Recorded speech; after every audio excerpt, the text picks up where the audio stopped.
Sir अगर हम किसी प्लेन की बात करते हैं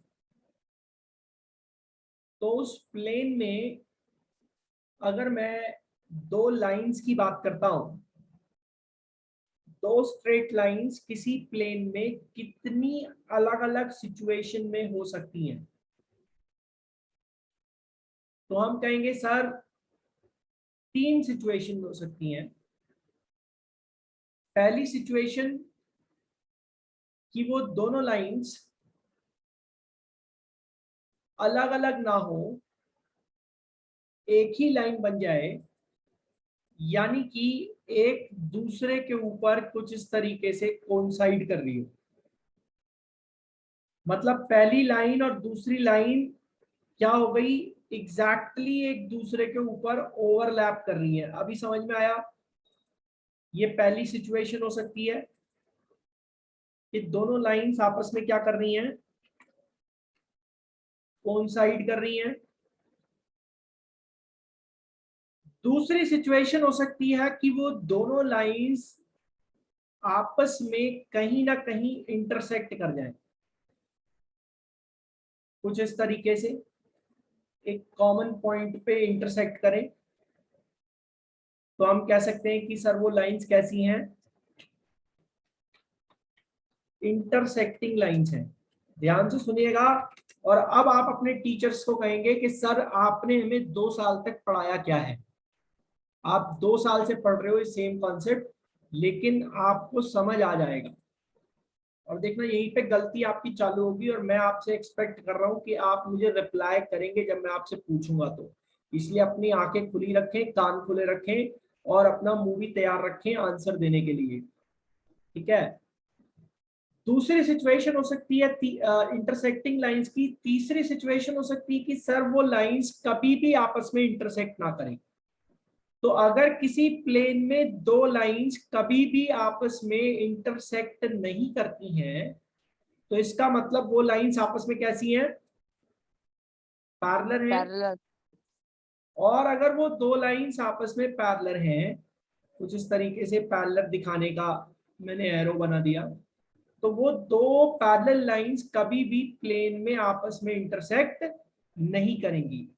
तो पैरेलल लाइंस की सबसे पहली प्रॉपर्टी क्या हो गई हमारी, क्या हो गई? पैरेलल लाइंस की सबसे पहली प्रॉपर्टी है कि वो कभी भी They will not intersect. Never intersect, कभी भी इंटरसेक्ट नहीं करेंगी। दूसरी बात कि सर इन पैरेलल लाइंस के बीच का जो डिस्टेंस है, और डिस्टेंस मैं हमेशा कैसे लेता हूं, परपेंडिकुलरली। ठीक है ना।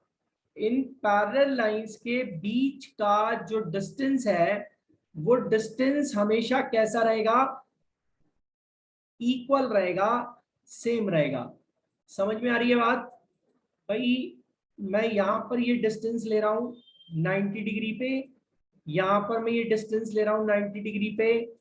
तो ये 90 डिग्री पे मैं जो डिस्टेंस लूंगा, एकदम सीधी सीधी लाइन, इनके बीच का ये डिस्टेंस हमेशा कैसा रहेगा, इक्वल रहेगा सर। ये डिस्टेंस हमेशा इक्वल रहेगा, कहीं भी बढ़ेगा या घटेगा नहीं। समझ में आया? डिस्टेंस हमेशा परपेंडिकुलरली यानी कि 90 डिग्री पे लिया जाता है, तो डिस्टेंस हमेशा इक्वल रहेगा, कहीं भी बढ़ेगा घटेगा नहीं, दोनों जगह बराबर रहेगा। अब अगर सर ये डिस्टेंस जरा भी बढ़ता या घटता है, तो ये लाइंस कहीं ना कहीं जाकर आपस में इंटरसेक्ट कर ही देंगी। ऐसे समझने की कोशिश करते हैं, ये लाइन है और दूसरी लाइन बिल्कुल इधर से स्टार्ट हो रही है, लेकिन बहुत हल्के हल्के हल्के हल्के हल्के हल्के हल्के करके क्या हो रहा है, इस तरीके से इसके बीच का डिस्टेंस कम होता जा रहा है। तो आप समझ सकते हैं कि कहीं ना कहीं जाके ये आगे इंटरसेक्ट कर ही जाएंगी, क्योंकि जो हमारी लाइन है, स्ट्रेट लाइन है, वो माइनस इन्फिनिटी से प्लस इन्फिनिटी की तरफ जाती है। ठीक है ना, माइनस इन्फिनिटी से प्लस इन्फिनिटी को टेंड करती है। तो यहां पर कहीं ना कहीं जाके वो इंटरसेक्ट कर ही जाएंगी। ठीक है ना। अब वो किस तरफ से इंटरसेक्ट करेंगी उसकी बात हम लोग थोड़ी देर बाद में करेंगे। ये आपके यूक्लिड ज्योमेट्री के चैप्टर में बता रखा था कि किस तरीके से पैरेलल लाइंस इंटरसेक्ट करती हैं। तो उसको फिलहाल वो तो हमने नहीं पढ़ा, तो मैं यहाँ आपको बता दूंगा कि किस तरीके से हमें इसको सीखना है। तो फिलहाल अभी पैरेलल लाइन की आपको ये बात समझ में आई। अब सर जब पैरेलल लाइंस की हम बात कर रहे हैं, मैंने कहा यहाँ पर दो पैरेलल लाइंस हैं, लेकिन पैरेलल लाइंस की प्रॉपर्टी को पढ़ने से पहले मैं आपको सिंपली दो लाइंस की प्रॉपर्टी समझाता हूं, और अब आपको समझ में आएगा कि आपको पिछले 2 साल से कैसे धोखा दिया जा रहा है। ठीक है, तो ये एक लाइन है मेरी L1, और ये एक और लाइन है मेरी L2। ये दो लाइंस मैंने यहां पर बनाई हैं। एक लाइन हो गई मेरी L1 और दूसरी ये लाइन हो गई मेरी L2। ध्यान से सुनिएगा, समझिएगा, फिर आप जवाब दीजिएगा। और यहां से हमारी एक लाइन इन दोनों को इंटरसेक्ट कर रही है, इसको मैंने नाम दे दिया M1। ठीक है, तो यहां पर दो पॉइंट्स पे इस लाइन ने इंटरसेक्ट किया है, इन दोनों अलग अलग लाइंस को, L1 और L2 को। तो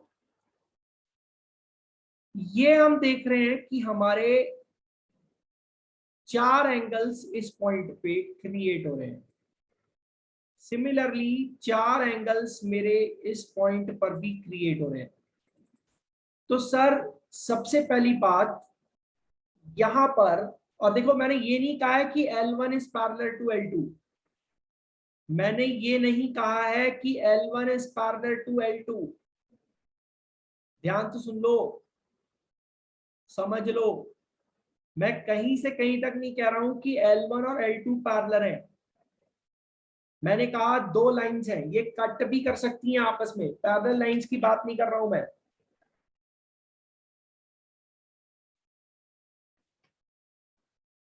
तो सर मेरा पहला सवाल ये है कि क्या मैं इस M1 को ट्रांसवर्सल कहूंगा? क्योंकि आपको जो स्कूल में सिखाया गया है वो कुछ ऐसा ही है। भाई सीखा था ना आपने ऐसा कि ये दो लाइंस हैं, पैरेलल लाइंस हैं, इन पैरेलल लाइंस को अगर एक लाइन कट कर रही है तो उस लाइन को हम लोग क्या बोलते हैं? ट्रांसवर्सल बोलते हैं। याद आ रहा है? Alternate interior angles, corresponding angles, हाँ, वर्टिकली अपोजिट एंगल्स। समझ में आ रहा है भाई, नहीं आ रहा है? याद आया कुछ? ये अलग अलग एंगल्स को हम लोग क्या करते थे? अलग अलग नाम देते थे। फिर हम लोग सीखते थे कि इनके बीच की प्रॉपर्टी क्या है। सो सम माय क्वेश्चन इज कि अगर ये M1 ने इस L1 और L2 को कट किया है, कैन आई से कि M1 मेरा ट्रांसवर्सल है? Krish yes sir. बता भाई, क्या क्या M1 को मैं ट्रांसवर्सल बोल सकता हूं? भाई ये तुमने 7th में भी पढ़ा है, ये तुमने 8th में भी पढ़ा है। क्या मैं M1 को ट्रांसवर्सल बोलूं? तो बच्चे कहते हैं सर ट्रांसवर्सल तो पैरेलल लाइन के केस में होता है। आपने तो यहाँ पे पैरेलल लाइन बोला ही नहीं है। चलो मैं क्लियरली लिख देता हूं कि L1 is not parallel with L2, is not parallel with L2। साफ साफ लिख दिया सर कि L1 और L2 आपस में पैरेलल नहीं है। तो क्या मैं M1 को ट्रांसवर्सल कह सकता हूं? तो बच्चे कहेंगे सर मैं M1 को ट्रांसवर्सल नहीं कह सकता, but let me make this very clear, M1 अभी भी ट्रांसवर्सल है। ध्यान से सुनना, समझना, अपना दिमाग खुला रखना, और तभी डील कर पाओगे। Still M1 is the transversal. Transversal का मतलब है ऐसी चीज जो बीच में से होके जा रही है, ट्रांसवर्स हो रही है। बीच में से कट कर रही है, तो सर ये लाइन M1 L1 और L2 को ट्रांसवर्स तो कर ही रही है ना, उससे फर्क नहीं पड़ता कि L1 और L2 हमारे पैरेलल लाइन है या नहीं, उससे फर्क नहीं पड़ता है। ध्यान से सुन लीजिए अच्छे से। अब सर मैं यहां पर कहीं से कहीं तक पैरेलल लाइन की बात नहीं कर रहा हूं, ये बात आप ध्यान रखना। अब सर ये जो अलग अलग एंगल्स बन रहे हैं, ठीक है, मैंने उनको ये नंबर दे दिया है 1 2 3 4 5 6 करके, ठीक है, ऐसे 8 अलग अलग एंगल्स को मैंने नाम दे दिया है, एंगल 1 2 3 4 ऐसे समझ लीजिए। तो यहाँ पर ये जो हमारे एंगल बन रहे हैं कौन कौन से, जो हमारा एंगल 4 है, जो हमारा एंगल 3 है, ध्यान से देखना बेटा, जो हमारा एंगल 5 है, जो हमारा एंगल 6 है, ये एंगल्स हमारे कैसे बन रहे हैं, ये एंगल्स हमारे L1 और L2 के अंदर की तरफ बन रहे हैं। तो ये L1 और L2 के अंदर की तरफ बन रहे हैं, तो इसलिए हम इनको क्या बोलेंगे, इंटीरियर एंगल्स बोलेंगे। क्या बोलेंगे, इंटीरियर एंगल्स बोलेंगे। अंदर की तरफ बन रहे हैं या नहीं, बन रहे हैं सर, तो इनको हम लोग क्या बोलेंगे, इंटीरियर एंगल्स बोलेंगे। इसी तरीके से जो एंगल्स मेरे बाहर की तरफ बन रहे हैं, कौन कौन से एंगल बाहर की तरफ बन रहे हैं, देखो 1 के अलावा और क्या बन रहा है, 2 बन रहा है, और क्या बन रहा है, 3 बन रहा है, और क्या बन रहा है, 4 बन रहा है। तो ये हमारे कैसे एंगल्स हैं, ये हमारे एक्सटीरियर एंगल्स हैं, क्योंकि ये बाहर की तरफ बन रहे हैं। इंटीरियर मतलब अंदर की तरफ, एक्सटीरियर मतलब बाहर की तरफ। अब बच्चा मुझसे ये पूछता है, कहता है सर ये इंटीरियर और एक्सटीरियर एंगल तो पैरेलल लाइन के केस में होता था, आप तो यहाँ पे पैरेलल बोल ही नहीं रहे हो। सर अगर ये पैरेलल नहीं है सर तब 3 और 4 भी एक्सटीरियर है ना? 4, अरे वो 7 क्या लिख दिया यार, और वो 8 8 और और 7।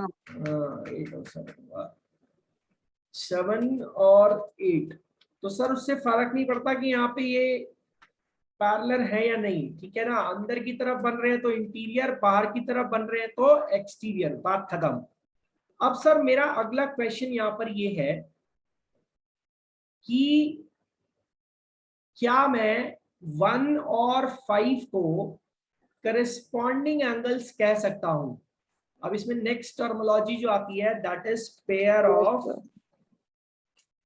Of corresponding angles. So my question is कि क्या पेयर ऑफ करस्पॉन्डिंग एंगल्स मैं ऐसे केस में यूज कर सकता हूं जहां पर लाइंस पैरेलल नहीं है, और उन पैरेलल लाइंस जो जैसे L1 L2 हम देख रहे हैं पैरेलल नहीं, क्लियर कट बोल दिया है, L1 L2 पैरेलल लाइंस नहीं है, क्लियर कट बोल दिया है, और M1 यहाँ पर ट्रांसवर्सल है। सो माय क्वेश्चन इज कि क्या मैं करस्पॉन्डिंग एंगल्स की बात यहां पर कर सकता हूं। जैसे आपको याद आ रहा होगा कि 7th 8th में सिखाया जाता था कि एंगल 1 एंड एंगल 5 ये आपस में करस्पॉन्डिंग है। इसी तरीके से आपको सिखाया जाता था कि 4 एंड 8 ये आपस में करस्पॉन्डिंग है। इसी तरीके से सिखाया जाता था 2 एंड 6 ये आपस में करस्पॉन्डिंग है। और क्या सिखाया जाता था, और 3 एंड 7 ये आपस में करस्पॉन्डिंग है। These are pair of corresponding angles. और आपको पढ़ाया गया है कि पैरेलल लाइंस के केस में करस्पॉन्डिंग एंगल्स इक्वल होते हैं। अच्छा ये करस्पॉन्डिंग का मतलब क्या है, ये करस्पॉन्डिंग हमें बहुत काम आएगा आगे जाके जब हम ट्राइंगल में कॉन्ग्रुएंसी पढ़ेंगे और दूसरी चीजों को देखेंगे, तो ये करस्पॉन्डिंग हमें बड़ा काम आएगा। करस्पॉन्डिंग करस्पॉन्डिंग करते तो है बच्चे, लेकिन करस्पॉन्डिंग का मतलब नहीं उन्हें क्लियर होता आज तक।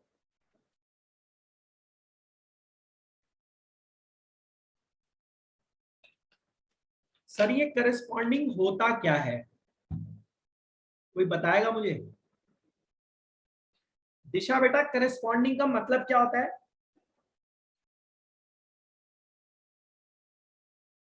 दिशा है ना क्लास में? करस्पॉन्डिंग का मतलब क्या होता है बेटा?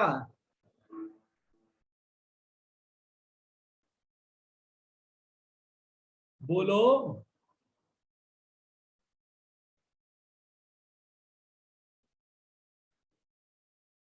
बोलो बच्चे बोलो। माइक ओपन करो अपना, अनम्यूट करो अपने आप को और जवाब दो कि करस्पॉन्डिंग का मतलब क्या है। कशिश बेटा बताओ करस्पॉन्डिंग का क्या मतलब होता है?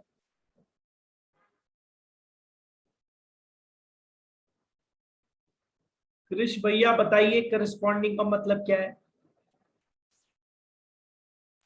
Sir, bisect. Sir, the bisect. angle हाँ बताओ which क्या have कह रहे same हो? which have matching corners. Matching Corners. Matching corners. Google से देख के बता रहा है? नहीं हैं? सर बुक में था। अच्छा चलो मैं तुमको शुद्ध शुद्ध हिंदी देसी भाषा में समझाता हूँ। ठीक है। बाइसेक्ट नहीं होता बेटा। बाइसेक्ट मतलब हो गया कि दो इक्वल पार्ट्स में डिवाइड कर रहे हैं। बाइसेक्ट मतलब दो इक्वल पार्ट्स में डिवाइड हो रहा है। आपको मैं यहाँ पर ये समझाता हूँ कि करस्पॉन्डिंग का मतलब क्या है। हिंदी में अगर आप देखेंगे तो इस करस्पॉन्डिंग के लिए एक वर्ड यूज किया गया है, संगत। हिंदी में करस्पॉन्डिंग एंगल्स को बोलता है संगत कोण। ठीक है। कैसे कोण? संगत कोण। हिंदी में एंगल को कोण बोला जाता है और करस्पॉन्डिंग के लिए जो वर्ड यूज किया गया है वो है संगत।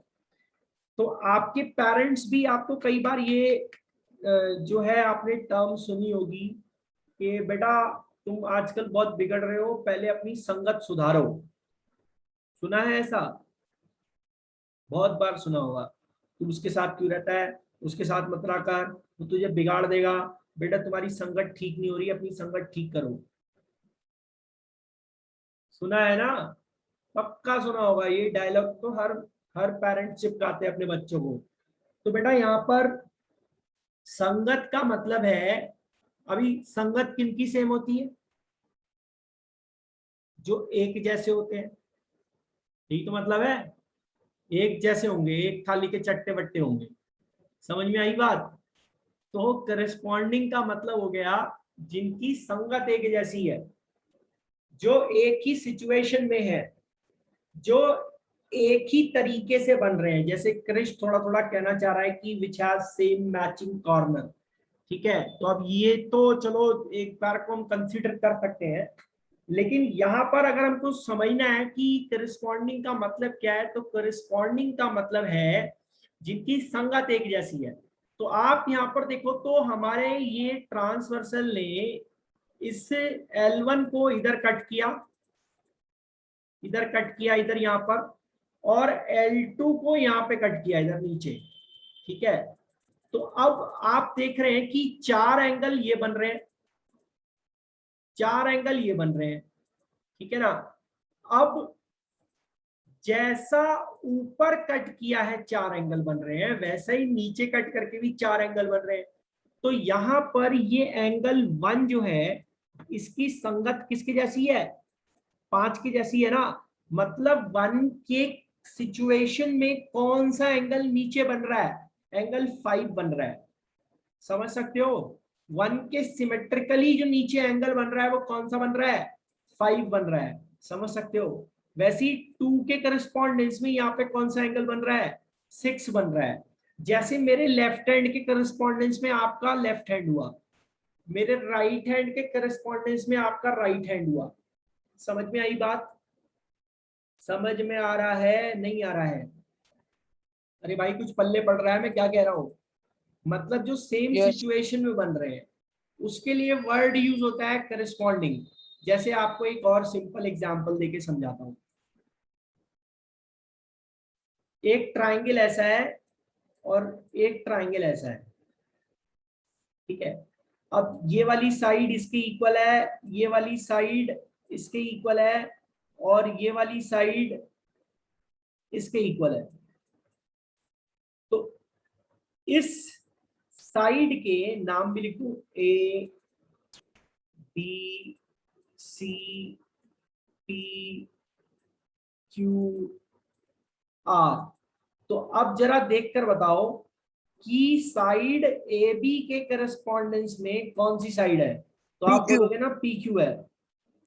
मतलब उसी सिचुएशन में जो बन रही है। अभी समझ में आया करस्पॉन्डिंग का मतलब क्या है?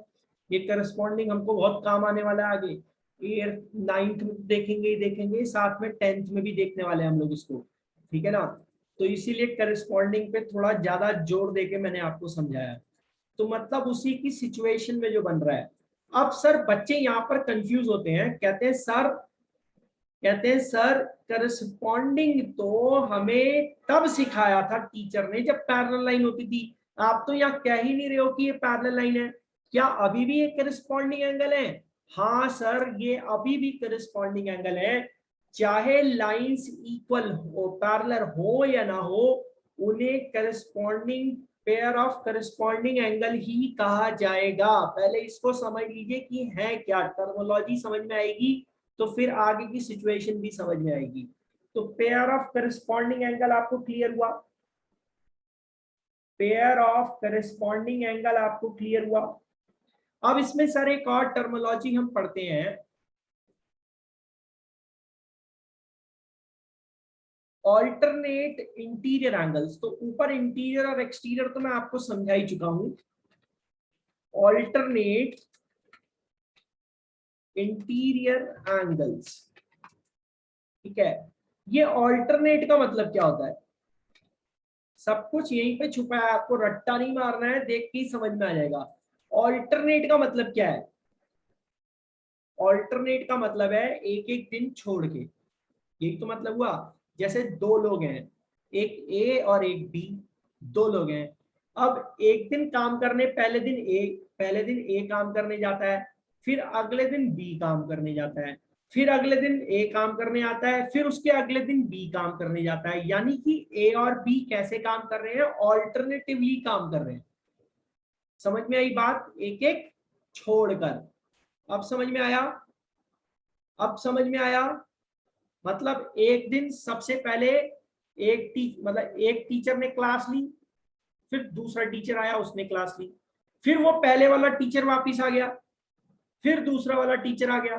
तो ऐसे ही वो टीचर्स क्या कर रहे हैं? आपस में ऑल्टरनेटिवली क्लासेस ले रहे हैं, एक एक छोड़कर। तो यहां अगर हम देखें तो ऑल्टरनेट का मतलब क्या है? एक एक छोड़कर।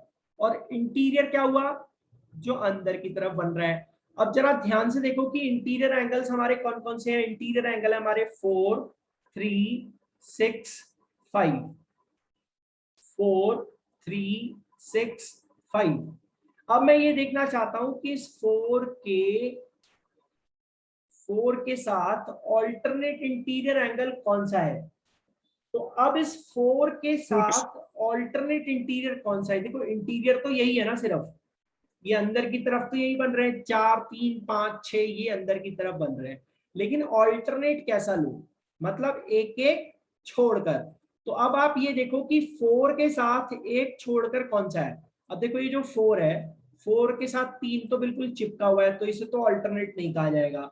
इसी तरीके से ये 5 इसके एडजेसेंट टाइप बन रहा है, तो ये भी हम लोग नहीं बोलेंगे। तो एक छोड़कर किस तरफ हुआ? दूसरी तरफ। समझ में आ रहा है? तो ऐसे ही 4 के साथ ऑल्टरनेट इंटीरियर कौन सा हुआ? 6। तो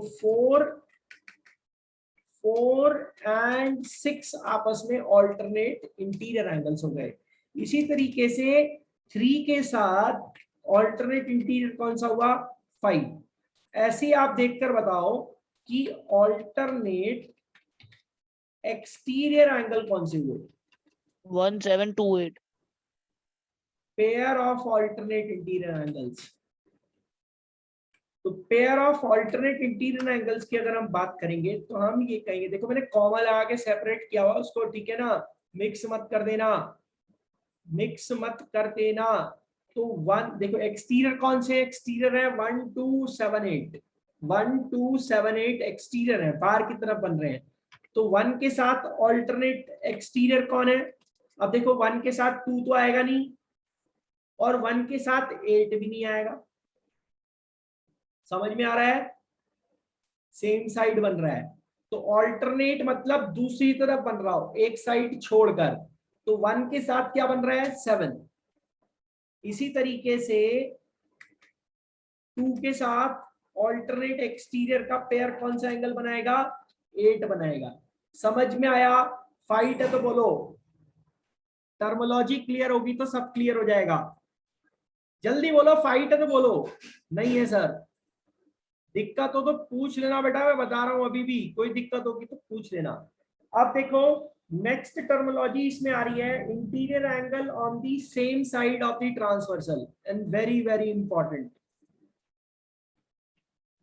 इंटीरियर, और हो सकता है इसकी पूरी केस स्टडी बना के आपसे पूछ ले।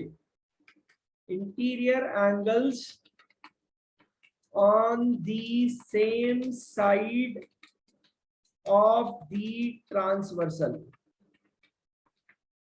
Same side of the transversal. तो बेटा interior angle on the same side of the transversal क्या हुआ? मतलब वो इंटीरियर एंगल जो ट्रांसवर्सल की सेम साइड है। तो आप देखो इंटीरियर एंगल कौन कौन से हैं? 3654, 3654 आपके इंटीरियर एंगल्स हैं। अब आप देख सकते हैं कि 3 and 6 ये दोनों क्या हो रहे हैं? ट्रांसवर्सल के सेम साइड बन रहे हैं। देखो 3 और 6 एक ही तरफ है। इसी तरीके से 4 and 5 ये दोनों एक ही तरफ है। समझ में आ रहा है? समझ में आ रहा है? तो ये क्या बन गए हमारे? Interior angles on the same side of the transversal बन गए। और इनको ध्यान से सुन लो भाई, बड़ी इंपॉर्टेंट टर्मिनोलॉजी है ये। को इंटीरियर एंगल्स भी कहा जाता है, याद रखना, ये आता है, बहुत जरूरी है, लिखना पड़ेगा किसका नाम क्या है, तभी अप्लाई कर पाओगे प्रॉपर्टी। को इंटीरियर एंगल्स भी कहा जाता है, एलाइड एंगल्स भी कहा जाता है, और इनको कॉन्जिक्यूटिव एंगल्स भी कहा जाता है। ठीक है बेटा, कॉन्जिक्यूटिव एंगल्स भी कहा जाता है इनको। अब आप कहोगे सर आपने तो अभी तक पैरेलल लाइन की बात ही नहीं करी। बिल्कुल सर, पैरेलल लाइन की बात नहीं करी मैंने। पैरेलल लाइन हो या ना हो, ये टर्मिनोलॉजी आपकी काम करेगी, चाहे आपकी लाइंस पैरेलल हैं या नहीं है। इतनी पिक्चर क्लियर हुई सबको? इसका स्क्रीनशॉट लो फटाफट। अब मैं आपको उसका गेम समझाता हूं, उसका गेम है क्या।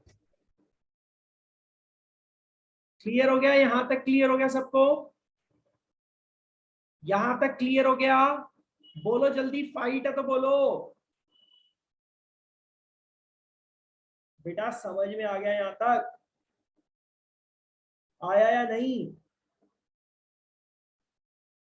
अब सर अगर पैरेलल लाइंस होंगी तो क्या होगा?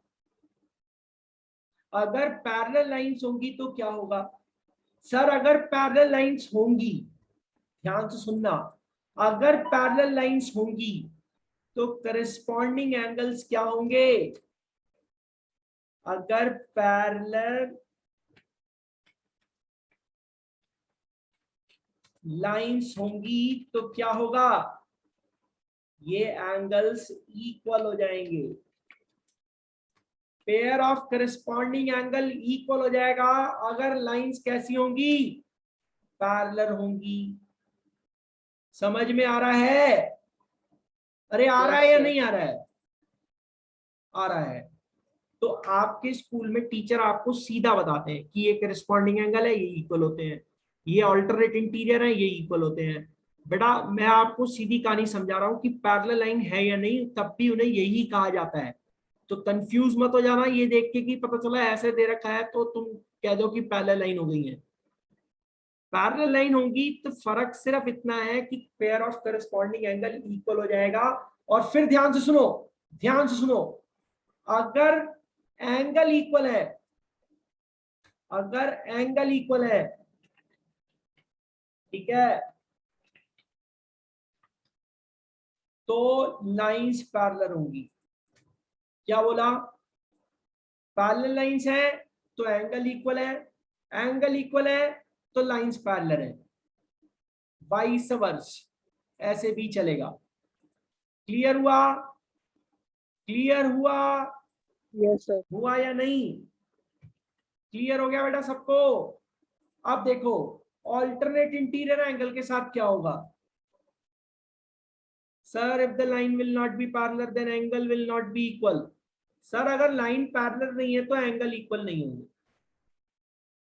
अगर लाइन पैरेलल नहीं है तो एंगल इक्वल नहीं होंगे, और अगर एंगल इक्वल नहीं है तो लाइन भी पैरेलल नहीं होगी। समझ में आई बात?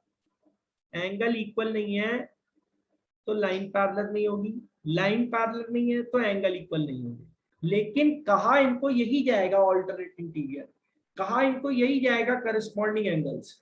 अभी क्लियर होता है? अभी क्लियर होता है?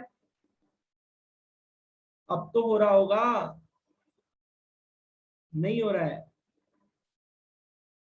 अरे भाई अब तो क्लियर हो रहा होगा। फिर सुनो, यस सर। अगर ऑल्टरनेट इंटीरियर की बात करें तो ऑल्टरनेट इंटीरियर भी इक्वल हो जाएंगे। क्या हो जाएगा? ऑल्टरनेट इंटीरियर भी इक्वल हो जाएंगे अगर लाइंस पैरेलल है, अगर लाइंस पैरेलल है। और अगर ऑल्टरनेट इंटीरियर इक्वल है तो लाइंस पैरेलल होंगी, दोनों तरफ से चलेगा। पैरेलल है तो एंगल इक्वल है, एंगल इक्वल है तो पैरेलल है। अभी समझ में आया? इसी तरीके से ऑल्टरनेट एक्सटीरियर एंगल भी इक्वल होंगे अगर लाइंस पैरेलल है, और अगर एंगल इक्वल है तो लाइन पैरेलल होगी। अब को इंटीरियर एंगल की प्रॉपर्टी ध्यान से सुनो। अगर लाइंस पैरेलल होती हैं, अगर लाइंस पैरेलल होती हैं तो को इंटीरियर एंगल्स जो होंगे हमारे, यानी कि 3 + 6 उसका सम 180 डिग्री रहेगा अगर लाइंस पैरेलल है। इसी तरीके से 4 + 5 180 रहेगा। मैं अभी इसका प्रूफ भी करके आपको दिखा देता हूं ये कैसे होता है। फिलहाल आप इतनी कहानी समझो। तो अगर हमारी लाइंस पैरेलल है, लाइंस पैरेलल है, ठीक है, तो हमारे को इंटीरियर एंगल्स का सम कितना रहेगा? कितना रहेगा? 180 डिग्री सप्लीमेंट्री होंगे को इंटीरियर एंगल्स। समझ में आया? और फिर सुनो, अगर हमारे को इंटीरियर एंगल्स का सम 180 डिग्री है तो हमारी लाइंस भी पैरेलल होंगी। इसमें ये सारी प्रॉपर्टी वाइस वर्स काम करती है। मैं देखो फिर से टिक लगा दे रहा हूं, ये वाइस वर्स काम करेगी, ये भी वाइस वर्स काम करेगी, ये भी वाइस वर्स काम करेगी, और ये को इंटीरियर वाली प्रॉपर्टी भी वाइस वर्स काम करेगी। को इंटीरियर की प्रॉपर्टी देख लो, मैंने यहाँ पर इस तरीके से लगा दी है। अगर लाइंस पैरेलल हैं तो ऐसा होगा, दोनों को इंटीरियर का सम 180 रहेगा। अभी रीजॉइन करना 10 मिनट के लिए, फटाफट रीजॉइन करना, खत्म होने वाला है। रीजॉइन करो। मैं फिर से अभी इसको प्रॉपरली प्रूफ करके समझाता हूं। इसको खत्म ही करते हैं आज ना, प्रॉपर्टी तो खत्म कर देते हैं। और अगर को इंटीरियर का सम 180 है तो लाइंस पैरेलल है, अगर सम 180 नहीं है तो लाइन पैरेलल नहीं होगी। लाइन पैरेलल नहीं है